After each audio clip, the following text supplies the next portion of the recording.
এই যে আমাদের বগুড়া শহরে বাড়ি, প্রতিদিন বগুড়ায় হানাহানি হত্যা রাজধানী চলছে কি চলছে না? গতকালকে একটা ভিডিও দেখার পর আশ্চর্য হয়েছি।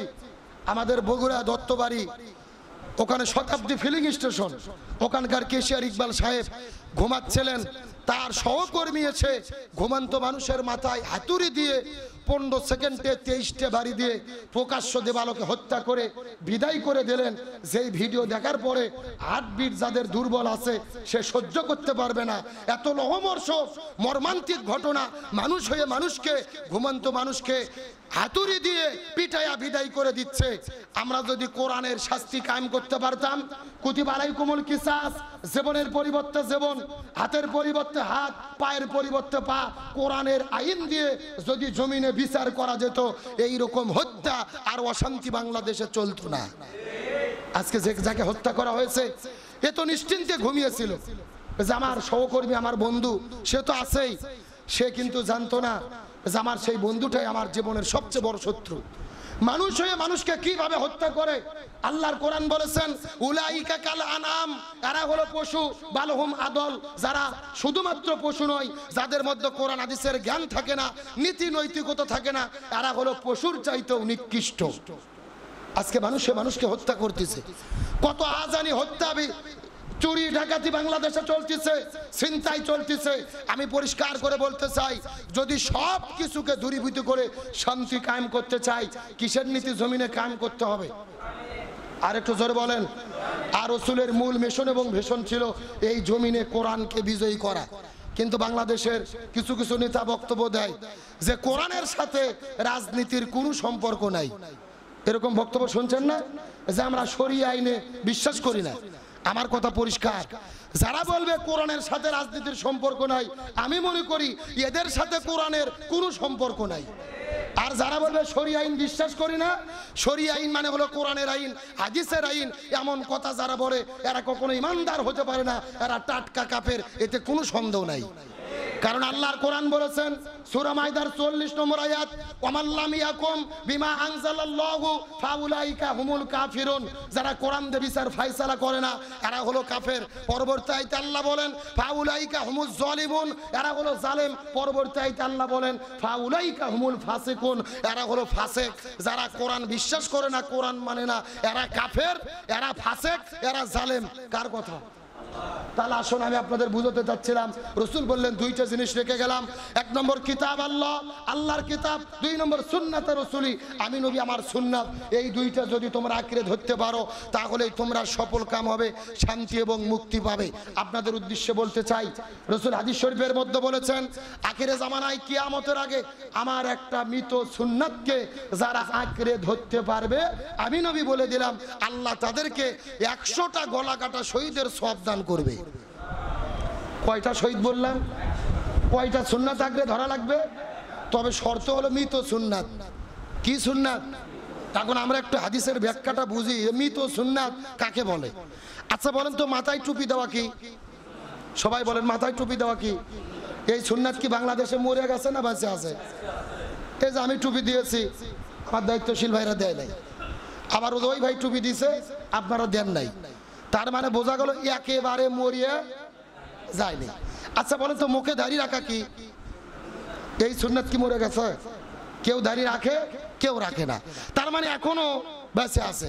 মিষ্টি খাওয়া কি? আলহামদুলিল্লাহ, এটা তো সবাই পালন করি নাকি? আচ্ছা আমি আপনাদের বুঝতে চাচ্ছি, একটা মাত্র সুন্নাত পৃথিবীতে মরে গেছে, আপনারা বলতে পারেন সেই সুন্নাত কোনটা? এক একজন এক এক উত্তর দিয়েছেন, গভীর মনোযোগ। আমার নবী মক্কা থেকে মদিনায় হিজরত করেছেন। মদিনায় যাওয়ার পরে মদিনা নামক রাষ্ট্র গঠন করে নবী ছিল রাষ্ট্রপতি। 10 বছর কোরআন দিয়ে মদিনা নামক রাষ্ট্র পরিচালনা করেছে। বর্তমানে তামাম পৃথিবীতে 195টা দেশের ভেতরে 57টা মুসলমান সংখ্যাগরিষ্ঠ দেশ। একটা দেশও বাকি নাই যেখানে 100% কোরআনের আইন চলে। সৌদি আরবে আছে, তবে 100% নাই। রাজতন্ত্র হারাম, রাজতন্ত্রতে দেশ চলে, তার মানে বুঝাতে চাচ্ছি কোন দেশের ভেতরে বর্তমানে 100% কোরআনের আইন নাই। আর এটাই হলো রসুল বলেছেন, একটা মৃত সুন্নাতকে আঁকড়ে ধরলে 100টা গলা কাটা শহীদের সওয়াব। এই সুন্নাত শুধু মাথায় টুপি দেওয়া নয়, এই সুন্নাত শুধু মুখে দাড়ি রাখা নয়, এই সুন্নাত শুধু মিষ্টি খাওয়া নয়, এই সুন্নাত হলো নবীর তরিকায় এই সমাজ কোরআন দিয়ে পরিচালনা করা। আর এই সুন্নাত যদি আমরা আঁকড়ে ধরতে পারি তাহলে আমরা 100টা গলা কাটা শহীদের সওয়াব পাবো ইনশাআল্লাহ। এখন আপনাদের উদ্দেশ্য করে বলতে চাই, সেই সুন্নাত কায়েমের জন্য আমরা কি কাজ করতে রাজি আছি? জোরে বলেন রাজি আছি। আমরা তো ইসলামী আন্দোলনই করি। আমাদের মূল লক্ষ্য উদ্দেশ্য আল্লাহ প্রদত্ত রাসূল সাল্লাল্লাহু আলাইহি ওয়াসাল্লাম প্রদর্শিত বিধান অনুযায়ী মানুষের সার্বিক জীবনের পুনর্বিন্যাস সাধন করে আল্লাহর সন্তুষ্টি অর্জন। তার মানে আল্লাহর জমিনে আল্লাহর দ্বীন আমরা কায়েম করতে চাই, আল্লাহর বিধান রসুলের আদর্শ আমরা কায়েম করতে চাই। তবে কায়েম যদি করতে না পারি তাহলে কি আমরা ব্যর্থ হব? ভালো করে বুঝবেন, বাংলাদেশে ইসলাম কায়েম করতেই হবে। এই দায়িত্ব দিয়ে আল্লাহ আমাদেরকে প্রেরণ করে নাই। আল্লাহ আমাদের দায়িত্ব দিয়েছে চেষ্টা করা। যেটা বলেন কি করা? আমরা চেষ্টা করতে করতে মরে যাব। দিন কায়েম হোক আর না হোক, আমাদের চেষ্টার কারণে আমরা আল্লাহর জান্নাতে চলে যাব ইনশাআল্লাহ। বলেন দিন কায়েম হতেই হবে, এটা বাধ্যতামূলক নয়। রসুল হযরত আল্লাহর পয়গম্বর হযরত নূহ আলাইহিস সালাম 950 বছর ধরে দ্বীনের দাওয়াতি কাজ করেছে, ঈমান গ্রহণ করেছে মাত্র 82 জন। এখন নূহ নবী দ্বীন কায়েম করতে পারেনি, এই জন্য নূহ নবী কি জাহান্নামে যাবে নাকি? না, দ্বীন কায়েম করতেই হবে, এটা দায়িত্ব নয়। আমাদের দায়িত্ব হলো চেষ্টা করা। জোরে বলেন কি করা? আমরা যদি চেষ্টা করতে করে জমিন থেকে বিদায় নিয়ে যেতে পারি, এর ওসিলায় আল্লাহ আমাদেরকে জান্নাত দেবে। আল্লাহ তাআলা আজীবন আমৃত্যু এই জমিনের ভেতরে দ্বীন কায়েমের আন্দোলনের কর্মী হিসেবে আমাদের কাজ করার তৌফিক দান করুক। বলেন আমিন। আসেন, আমি আপনাদের বলতে চাচ্ছিলাম, তার রসুলের জীবনকে আল্লাহ তাআলা আমাদের মেনে চলাকে ফরজ করে দিয়েছেন। তার পেছনে প্রধান কারণ কয়টা?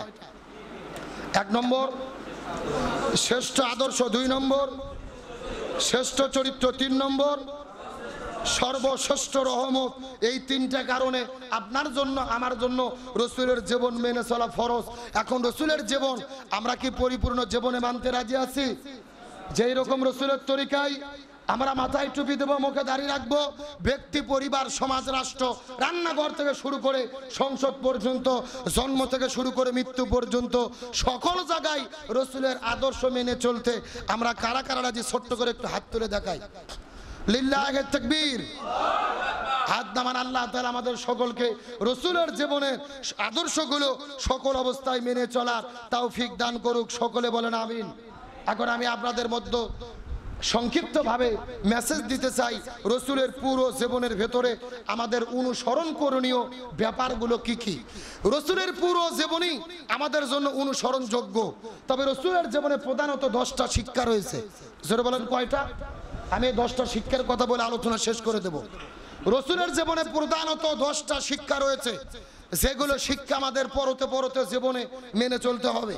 রসুলের জীবনের 1 নম্বর শিক্ষা হলো রসুল সব সময় আল্লাহকে স্মরণ করতেন। কাকে স্মরণ করতেন? তাহলে আমরা যদি রসুলের উম্মত বলে দাবি করি, ইসলামী আন্দোলনের কর্মী বলে দাবি করি, আমাদের সর্বাবস্থায় কাকে স্মরণ করতে হবে? আল্লাহর কোরআন বলছেন, ফাজকুরুনি আযকুরুকুম ওয়াশকুরুলি ওয়ালা তাকফুরুন। তোমরা আমি আল্লাহ আমাকে স্মরণ করো, আমিও তোমাদেরকে স্মরণ করব। হযরত আবু হুরায়রা রাদিয়াল্লাহু তাআলা বর্ণনা করে বলেন, রাসূল বলেছেন, তিরমিজি শরীফের হাদিসে এসেছে, যারা সর্বদা আল্লাহকে স্মরণ করে রহমতের ফেরেশতা আল্লাহ তাআলা তাদেরকে আবদ্ধ করে রাখে। যেই কথা আল্লাহ তাআলা কোরআনের সূরা হামিম সিজদার 30 নম্বর আয়াতের মধ্যে বলেন, ইন্নাল্লাযীনা ক্বালু রাব্বুনাল্লাহু সুম্মা ইসতাকাম তাতানাজ্জালু আলাইহিমুল মালাইকা। যারা আল্লাহকে রব বলার পরে তার উপরে ইস্তিকামাত থাকে, আল্লাহর তাআলার পক্ষ থেকে তাদের উপরে রহমতের ফেরেশতা নাজিল হয়, তারা তাদের উপরে রহমত নাজিল করতে থাকে। বলেন সুবহানাল্লাহ। তাহলে 1 নম্বর কারণ, 1 নম্বর কাজ হলেন আল্লাহকে সর্বাবস্থায় স্মরণ করতে হবে। রসুলের সিরাতের 2 নম্বর শিক্ষা হলো আমাদের সকল অবস্থায় কোরআনের সংস্পর্শতায় থাকতে হবে। কোরআনের কাছে থাকতে হবে, কোরআনকে আমাদের জীবনের সব সমস্যার সমাধান হিসেবে গ্রহণ করতে হবে। রাসূল হাদিসের মধ্যে বলেন, মান কলা বিহি সাদাকা, যারা কোরআন দিয়ে কথা বলে তারা সত্য কথা বলে। ওমান আমিলা বিহি উজিরা, যারা কোরআন দিয়ে আমল করে আমি নবী নিজের হাতে তাদেরকে তার যাজা দান করব। সুবহানাল্লাহ বলেন।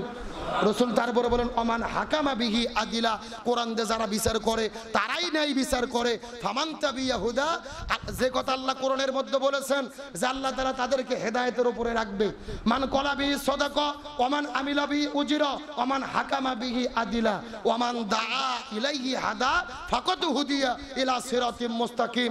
যারা কোরআন দিয়ে মানুষদেরকে ডাকে আর এই ডাকে যারা সাড়া দেয়, আল্লাহ উভয়কে হেদায়েতের উপরে পরিচালিত করে। বলেন সুবহানাল্লাহ। এখন আমরা যে আন্দোলন করি, আমরা কিসের দিকে মানুষদেরকে ডাকি? আর একটু জোরে বলেন। ওমান আসান কওলাম মিম্মান দা ইলাল্লাহ ওয়া আমিলা সালিহাও ওয়া ক্বালা ইন্নানি মিনাল মুসলিমিন। তার চাইতে কার কথা উত্তম হতে পারে? যারা মানুষদেরকে আল্লাহর দ্বীনের দিকে ডাকে, নিজেও আমল করে এবং পরিচয় দেয় আমরা একজন মুসলমান। তাহলে রাসূলের জীবন থেকে আমাদের 2 নম্বর শিক্ষা হলো আমরা কোরআনের সংস্পর্শতায় থাকব। লিকুল্লি তিবিয়ানান, পরিপূর্ণ জীবন ব্যবস্থা। আল্লাহর কোরআন সূরা নিসা 105 নম্বর আয়াতের মধ্যে বলেন, ইন্না আনজালনা ইলাইকাল কিতাবা বিল হাক্কি লিতাকুমা বাইনান নাস বিমা আরাকাল্লাহ ওয়া লা তাকুন লিল খাইনিনা খসিমা।